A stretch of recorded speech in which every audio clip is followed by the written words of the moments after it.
নির্বাচনী জোটে তার যাওয়া প্রয়োজন, এনসিপির মনে হয়েছে এই না ভাই এসব ফালতু কথা আপনি বলতে পারেন না। এই ধরনের ট্যাগিং রাজনীতি করে আওয়ামী লীগ অনেককে হত্যাযোগ্য গড়ে তুলছে।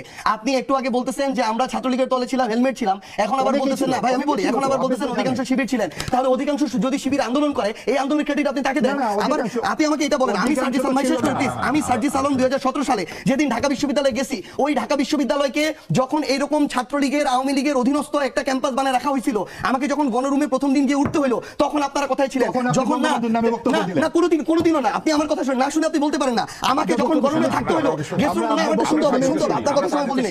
আমাকে যখন গণরুমে রাখছে, গেস্ট রুমে রাখছে, আমাকে যখন অত্যাচার করলো, নির্যাতন করলো, না শেষ করতে হবে ভাই। আপনি যখন পড়ছেন তখন এটা ছিল কিনা আমি জানি না। আমি যখন পড়ছি আমারটা বলতেছি, আমাকে যখন গেস্ট রুমে রাখা হলো, প্রোগ্রাম করানো হলো, আমাকে যখন একজন আওয়ামী লীগের মন্ত্রীকে সালাম দেওয়ার জন্য ঘন্টার পর ঘন্টা মধুর ক্যান্টিনে দাঁড় করে রাখা হলো, তখন আপনার এই সিভিল সোসাইটি কোথায় ছিল? যখন ঢাকা বিশ্ববিদ্যালয়ের শিক্ষকরা এক একটা দালালের ভূমিকা অবতীর্ণ হলো, যখন আমাকে ওই ক্যাম্পাসে ওই নেতাদেরকে সালাম দিয়ে মাথা নোয়া নোয়া চলতে হয়েছে 3 বছর, তখন আপনার এই সিভিল সোসাইটি আপনারা কোথায় ছিলেন? আমাকে এটাতে বাধ্য হইতে হয়েছে। এরপরে আমার জায়গা থেকে যখন সুযোগ হয়েছে আমি মাথা উঁচু করে দাঁড়াইছি। ওই অভ্যুত্থানের সামনের সাইডে যখন 2টা ছেলে দাঁড়াইছিল, এর মধ্যে একটা ছেলে ছিল সার্জিস আলম। এই সার্জিস আলম দাঁড়াইছিল এটা রিস্ক জেনে যে হয় সে বেঁচে থাকলে তার কোনদিন সরকারি চাকরি হবে না, এটা জেনে দাঁড়াইছিল। সে যদি ওখানে বেঁচেও থাকে, ভাই শেষ করি, এইটাই আমি সামনে দাঁড়াইছিলাম। আপনি আগের ওটা বলতেই পারেন না, আপনি আগের ওটা কোনোভাবে এই কারণে বলতে পারেন না। আমি দাঁড়াইছিলাম, আপনি দাঁড়ান নাই।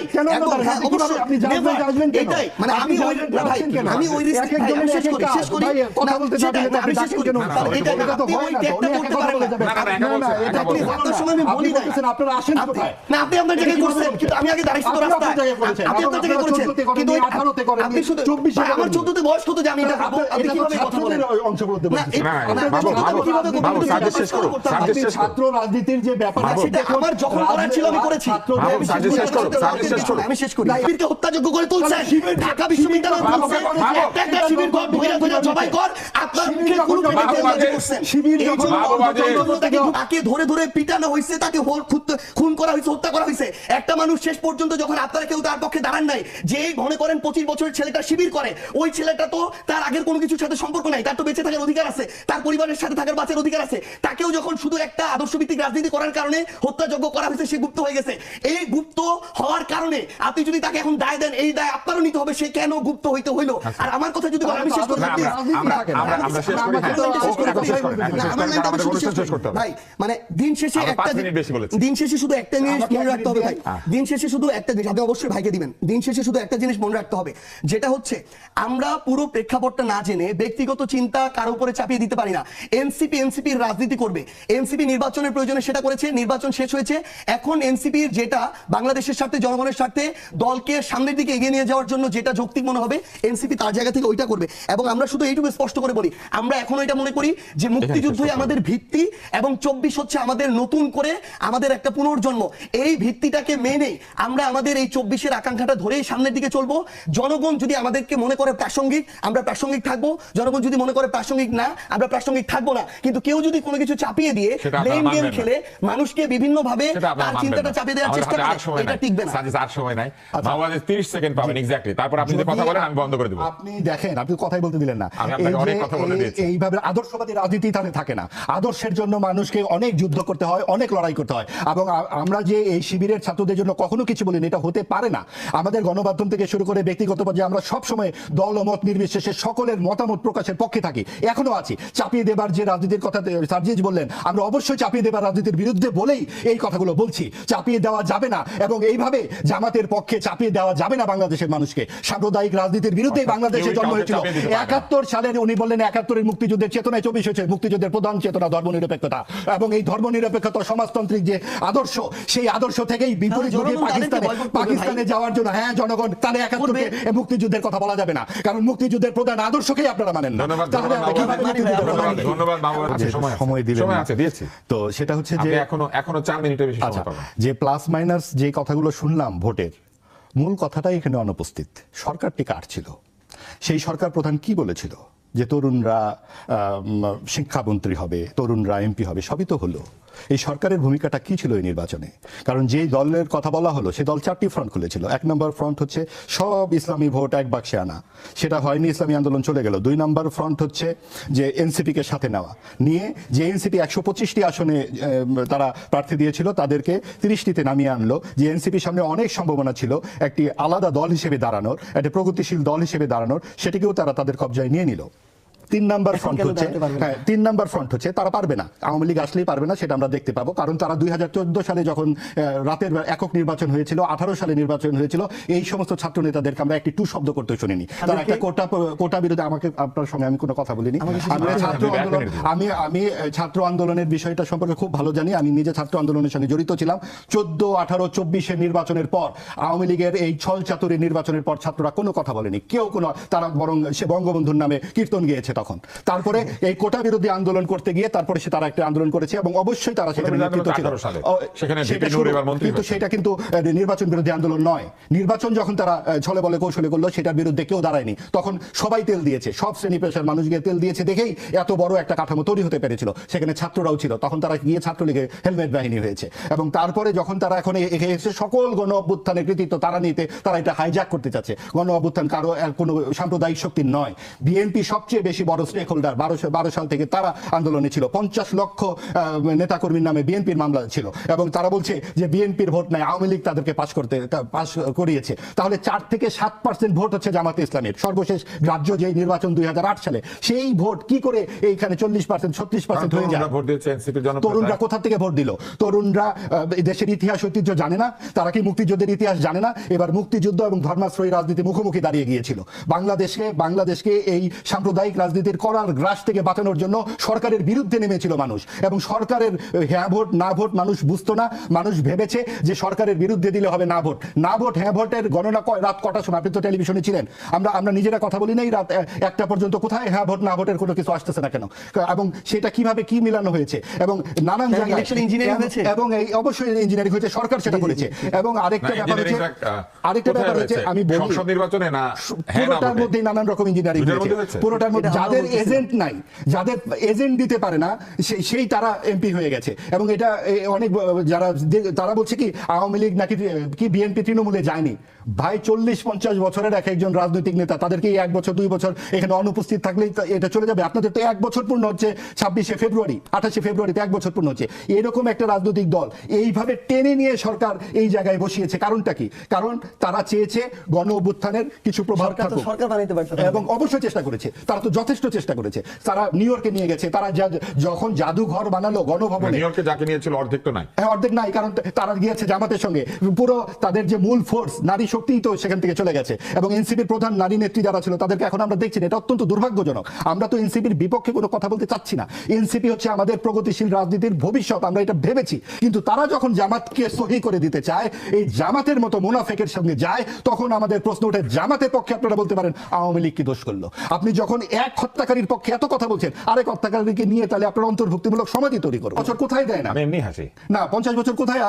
এটা কি বলতেছেন? 91 আগে তো দেন নাই অন্তত। কেন আপনি কি বলতেছেন? 77 সালে জিয়াউর রহমান সেই সকল বিএনপি কেন করলো? আমি তো জিয়াউর রহমানকে ডিফেন্ড করতে আসি নাই ভাই। বিএনপি করবে দেখে আপনারা করবেন নাকি?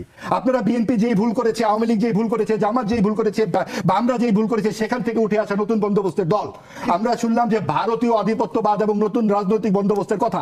আমরা এনসিপির কাছ থেকে কি নতুন বন্দোবস্ত পেলাম? আমরা পেলাম যে জামাতের সঙ্গে বসে যাওয়া, আমরা পেলাম নারী বিদ্বেষী একটি দলের সাথে বসে, যেই 16 জুলাই তুমি কে আমি কে, রাজাকার রাজাকার, কে বলেছে স্বৈরাচার স্বৈরাচার স্লোগান, সেই দুটো লাইন খসে গেল। এখন আমরা কে বলেছে স্বৈরাচার স্বৈরাচার শুনি না, আমরা শুনি যে দলের শীর্ষ আসনে নারী যেতে পারবে না। এটা আপনারা মানেন? ব্যাপারটা কি আমার মনে হয়েছে ভাইয়ের মধ্যে একটা মানে ইন্টারনাল জামাত বিদ্বেষী অবস্থান আছে, এই জন্য উনি ফেয়ার জায়গা থেকে ভাবতে পারতেছেন না। উনার ব্যক্তিগত চিন্তাটা উনি একটা দলের উপরে চাপাই দিতে পারেন না, উনার ব্যক্তিগত চিন্তাটা আরেকটা দলের উপরে চাপাই দিতে পারেন না। জামাত কি মনে করে না মনে করে এটা এনসিপির কাছে কোনো ব্যাপার না, এটা এনসিপির জায়গা থেকে, এটা এনসিপির জায়গা থেকে, এনসিপির দলীয় অবস্থান, এনসিপির মনে হয়েছে নির্বাচন কোথায় কোথায় পেয়েছে জামাত?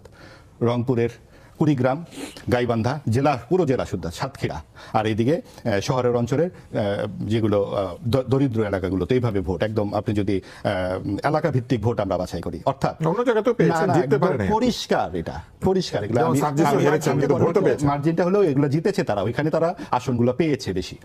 এখন যে বিশ্বজুড়ে একটা জিনিস ঘটনা ঘটে গেছে, Syria, Iraq, Yemen, Libya, Pakistan, Afghanistan, সেখানে প্রত্যেকটা জায়গাতে আপনার গণতন্ত্রহীনতা, দুঃশাসন, অপশাসন, ধর্মীয় নানান রকম বিষয়বস্তুকে এইসবের সামনাসামনি মুখোমুখি দাঁড় করিয়ে দেওয়া হয়। মানুষের কর্মহীনতা মানে কর্মশূন্যতা, সেটারও নিদান খোঁজে যে তোমার জন্য সামনে একটা পরকাল অপেক্ষা করছে। কাজে আমাদের এই জায়গাগুলো তো এই যে মানুষ কি খায় তাদেরকে এইগুলো খাওয়ানো হচ্ছে। এই ধর্মীয় যে রাজনীতি, আপনি দেখুন শরিয়া আইনের ব্যাপারে জামাত কি বলেছে। জামাত চলে গেছে আল জাজিরাতে যখন ইন্টারভিউ দিয়েছে, তারা বলেছে যে আমরা ধাপে ধাপে শরিয়া আইন জারি করব। আবার যখন তারা যুক্তরাষ্ট্রের সাথে কথা বলে বা মানবাধিকার সংস্থার সাথে কথা, তখন তারা বলে যে আমরা এখন আধুনিক হয়ে গেছি, আমরা প্রচলিত আইন করব। আবার বলে যে না, প্রচলিত আইন তো মাদকের মতো, আমরা এটা ধীরে ধীরে আমরা শরিয়া আইন করব। অর্থাৎ যখন যেখানে প্রয়োজন। কিন্তু আমরা এটা জানি যে গত 70 বছরের মধ্যে জামাত এই সবচেয়ে বড় রেজাল্ট করেছে, এইবার সবচেয়ে তাদের পজিটিভ রেজাল্ট আসছে, এবং এই রেজাল্ট আসছে আওয়ামী লীগের অনুপস্থিতিতে। আপনি দেখুন আওয়ামী লীগের নাম এখন বললেই বলা হবে যে ভারতীয় দোষর। কিন্তু আমাকে বলতে দিতে হবে, জামাতকে এতখানি আপনারা হাইলাইটেড করে কথা বলতে পারেন, কিন্তু আওয়ামী লীগ নিয়ে কথা বলা যাবে না, কারণ তারা গণহত্যা করেছে। জামাত যদি 30 লক্ষ মানুষের হত্যা করবার পর এত ইতিবাচক কথা বলবার সুযোগ পায়, আওয়ামী লীগ 1500 থেকে 2000 মানুষ হত্যা করার পর তাদেরকে 3 কোটি 4 কোটি লোক মানুষ এখান থেকে সমুদ্রে ফেলে দিতে হবে। এবং এই অন্তর্বর্তীকালীন সরকার এই 3-4 কোটি মানুষকে সমাজের থেকে বের করে দিয়ে একটা শক্তিকে জোর করে এই ভোটের মধ্যে বড় শক্তি হিসেবে যুক্ত করেছে। এবং এইখানে অনেক বেশি যেটা হয়েছে, আওয়ামী লীগের ভোটে অবশ্যই অংশগ্রহণ করা উচিত ছিল, যে যদি জামাত পারে আওয়ামী লীগ কেন পারবে না। এখন এটা বললেই আপনি ভারতীয় দোষর এবং নানান রকম সন্ত্রাস করা হবে। কিন্তু কথা হচ্ছে বিচার হওয়া উচিত কিনা, জামাতের যেইভাবে বিচার হওয়া উচিত আওয়ামী লীগেরও সেভাবে বিচার হওয়া উচিত। জামাত যদি 30 লক্ষ লোকের খুনের সঙ্গে জড়িত থেকে পুরো দেশ এবং জাতির বিরুদ্ধে দাঁড়িয়ে থেকে আজকে তারা মানুষ এখন খায় না, এবং 72-এর করে নাই দেখে এই দায় আমরা এখন কেন বহন করব? আমাদের গত 54 বছরের প্রত্যেকটা দলের হাতে, প্রত্যেকটা রাজনৈতিক দলের হাতে রক্ত আছে, প্রত্যেকটা। নিশ্চয়ই এই গণ আন্দোলনের মতো রক্ত নাই, এই গণ আন্দোলনে যেভাবে রক্তপাত হচ্ছে সেভাবে তো নাই। মুক্তিযুদ্ধে কি এই আন্দোলনের চেয়ে কম ইয়েতে গেছে? এবং সেখানে 16 ডিসেম্বরের যে আত্মসমর্পণের দলিল, সেই দলিলের লাইনে কি লেখা আছে? পাকিস্তানি সেনা নৌ বিমান বাহিনীর পাশাপাশি সিভিল আর্ম ফোর্স এখানে আত্মসমর্পণ করলো। এই সিভিল আর্ম ফোর্স কারা? এই জামাত ইসলামী। এই 16 ডিসেম্বর আগে 14 ডিসেম্বরে বাড়ি বাড়ি থেকে বুদ্ধিজীবীদের ধরে নিয়ে গেছে কারা? এই জামাত ইসলামীর ছাত্র সংগঠন, ছাত্র সংঘ। এই আলবদর আল শামস, এই আলবদর আল শামসের ভাই হচ্ছে শিবির। সেই শিবিরের লোকজন আটকা 24 আগস্টের পরে বলতেছে আমরা গুপ্ত ছিলাম। এই তারা পরবর্তীতে ডাকসুর ভিপি হয়েছে। কাজে এই শিবিরের সাথে এই জামাত ইসলামের যে সম্পর্ক, এই সবকিছু মিলিয়ে আজকে বলা হচ্ছে মানুষ এগুলো খায় না। মানুষ কি খায়? রক্ষাটা খায়। মানুষ এই রাজনীতি খায়, ধর্মের রাজনীতি খায়। আমরা আসলে একটুখানি আমরা আবার বিষয়ে ফিরে আসার চেষ্টা করি। সেটি হচ্ছে যে আমরা কিন্তু আরেকটি প্রবণতা লক্ষ্য করছি। আমরা ভাষার রাজনীতি আছি, আমরা যেতে পারছি না অন্য জায়গাতে, কারণ মাহবুব বেশ আবেগী হয়ে উঠেছেন। না, আবেগী না, যুক্তি আছে, অবশ্যই যুক্তি আছে। যুক্তি খালি আপনি আমি এখন সার্ভিসের কাছে যাই। এই প্রশ্নটা আমরা করব। আমরা দেখছি যে ভাষার শুদ্ধতা রক্ষার প্রশ্ন যখন আসে, তখন বাংলা ভাষার শুদ্ধতা নিয়ে বলতে গেলেই আমরা শুনেছি যে না, এটা মানুষ তো এইভাবে বলছে না, মানুষ যেভাবে বলছে ওইভাবে বলতে হবে। এই রাবীন্দ্রিক ভাষা, এই নদীয়ার বাংলা, এই বাংলা আমরা বলবো না, এটা বলবো না, ওটা বলবো না, আমরা আমাদের মতো করে বাংলা বলবো। কিন্তু আমরা লক্ষ্য করছি যে নামাজ আমরা সবসময় বলেছি এটাকে সালাত বলতে হবে, কারণ নামাজ অশুদ্ধ, এটা অন্য ভাষা, এটা আরবি না। আমরা দেখছি রোজা আমরা বলবো না, আমরা সিয়াম বলবো, কারণ এটা আরবি। আমরা সেহরি সবসময় বলতো, আমাদের বাপদাদাকে শুনেছি, কিন্তু এখন আমরা বলছি সাহরি, কারণ এটা শুদ্ধ না। রমজান না, এটা রমাদান। হ্যাঁ, অসুবিধা নাই। আসলেই শুদ্ধতা অশুদ্ধতার প্রশ্নে রমজান না, এটা রমাদান। কিন্তু প্রশ্নটা হচ্ছে নিজের ভাষার শুদ্ধতা নিয়ে চিন্তা নাই, কিন্তু রমজান না রমাদান এটা নিয়ে এত চিন্তা কেন? এইটাও একটা প্রশ্ন, আমাদের অনেকেরই প্রশ্ন, যে নিজের ভাষার শুদ্ধতা নিয়ে বলতে গেলেই, এমনকি একজন উপদেষ্টাও ছিলেন, উনি বলতেন যে ভাষা যেটা দিয়ে লোকে কথা বলে সেভাবেই ছবি বানাতে হয়। তো ভাষা যেটা দিয়ে লোকে কথা বলে ওইটা দিয়ে ছবি বানাতে হলে তো অনেকে তো এটাও বলবে যে তাহলে অন্য ভাষার শুদ্ধতা নিয়ে আমাদের এত চিন্তা কেন?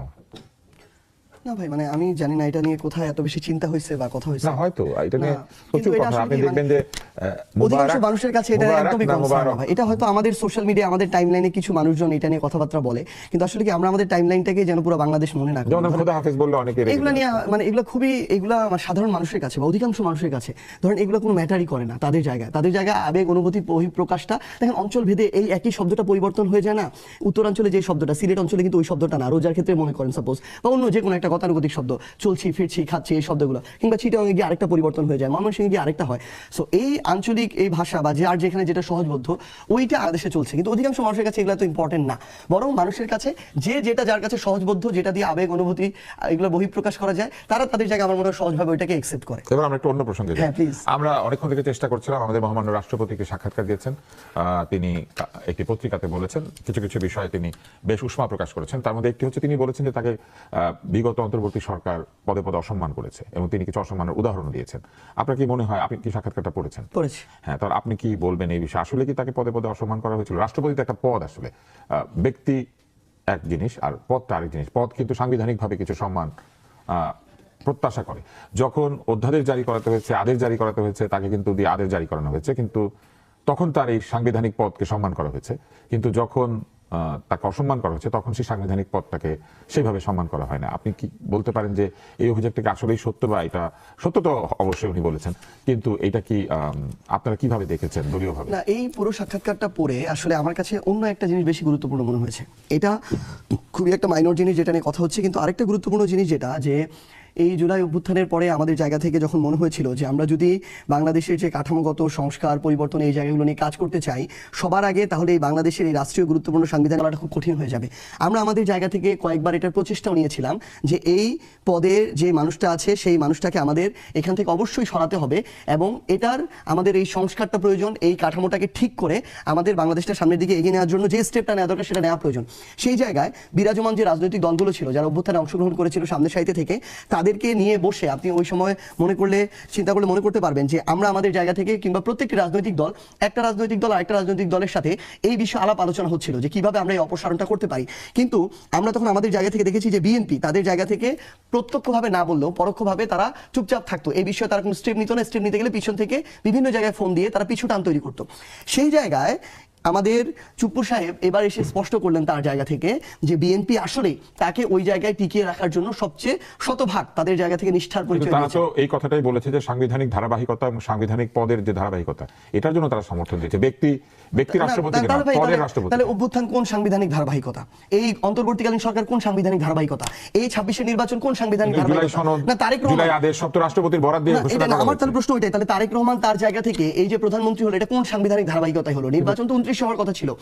আমরা বরং আপনি যে জিনিসটা বললেন এটাই আমাদের কথাটা ওই জায়গাতেই ভাই, এটা আসলে কি মানে আমরা আমাদের জায়গা থেকে, এটা দুঃখজনক, এটা আমাদের এই দায় আমি স্বীকারও করি যে আমাদের এই অভ্যুত্থানটার পরে আমাদের জায়গা থেকে ওইটুকু ভূমিকা যেটুকু আমাদের পালন করা দরকার ছিল, যে স্টেপটা নেওয়া দরকার ছিল, আমাদের অভিজ্ঞতার ঘাটতির জায়গা থেকে বলেন কিংবা বিভিন্ন অসহযোগিতার কারণ থেকে বলেন, আমরা এগুলো করতে পারি নাই দেখে আজকে এই টকশো টেবিলে কিংবা কালের কণ্ঠর ওই সাক্ষাৎকারে কিংবা এই বিভিন্ন গুরুত্বপূর্ণ মিডিয়া হাউসের এখন টপিক হয়ে উঠেছে শেখ হাসিনার আমলের রাষ্ট্রপতির সাক্ষাৎকার। এটা আমাদের ব্যর্থতা, বরং তার জায়গা ওই জায়গা হওয়া দরকার ছিল শেখ হাসিনার জায়গায়, তাকেও বিচারের আওতায় নিয়ে আসা দরকার ছিল, কারণ তিনিও ওই রাষ্ট্রপতির পদটাতে বসে, চেয়ারটাতে বসে শেখ হাসিনাকে, স্বৈরাচারী শেখ হাসিনা হতে সহযোগিতা করেছেন। উনি এককভাবে এটা হইতে পারে না, এটা একটা কাঠামো, তাকে ওই সাপোর্টটা দিয়েছিল। তো আমরা বরং আমাদের জায়গা থেকে মনে করি এটাই আমাদের দুর্দশা, এটা আমাদের ব্যর্থতা, যে কারণে আজকে আমরা এই টপিকটা নিয়ে কথা বলতেছি। উনার এখানে সম্মানের প্রশ্ন কিভাবে আসে এই জায়গায়, বরং এটা তো এই প্রশ্ন আসা দরকার ছিল যে উনি এখনো কিভাবে এই পদটাতে থেকে এইভাবে আওয়ামী লীগের একজন এত গুরুত্বপূর্ণ পদে থাকার পরও উনি এখনো এইভাবে আছে। উনাকে তো বিচারের আওতায় নিয়ে আসা দরকার ছিল। বাংলাদেশে যেই মানুষগুলো এই অভ্যুত্থানে এই গণহত্যার সাথে সরাসরি সম্পৃক্ত ছিল সেই মানুষগুলোকে তো বিচার আওতায় নিয়ে আসা দরকার ছিল। আমাদের যখন কথা বলার বিষয় হওয়া দরকার যে নির্বাচনের পর দিন থেকে এই নির্বাচন, ভাই একটু আগে বললো না, আমি এখানে একটা জিনিস অ্যাড করি, এই নির্বাচনে আওয়ামী লীগ অংশগ্রহণ করেন, এটা সম্পূর্ণ ভুল কথা। এই আওয়ামী লীগের শুধু আওয়ামী লীগের কিছু মাথা অংশগ্রহণ করে নাই, কিন্তু ওই মাথাগুলো নির্বাচন মেকানিজমে সরাসরি অংশগ্রহণ করেছে। আমি জানি না বিএনপির কেউ কারো জায়গা থেকে সরাসরি শেখ হাসিনা, শুধু শেষ করি, আমরা আপনাকে এই পর্যায়ে ফেরত আসবো, আপনি এই লাইনটা শেষ করেন। হ্যাঁ, মানে আমার এখন মানে এটা আমরা জানি না যে বিএনপির একদম ঊর্ধ্বতন পর্যায়ের কেউ আওয়ামী লীগের ঊর্ধ্বতন পর্যায়ের মানুষদের সাথে বৈঠক করে এই নির্বাচনটা হচ্ছে বিএনপি প্লাস আওয়ামী লীগের একটা সমন্বিত নির্বাচন, মাঠের ভোটও ওই কথাটাই বলে, না হলে কোনোদিন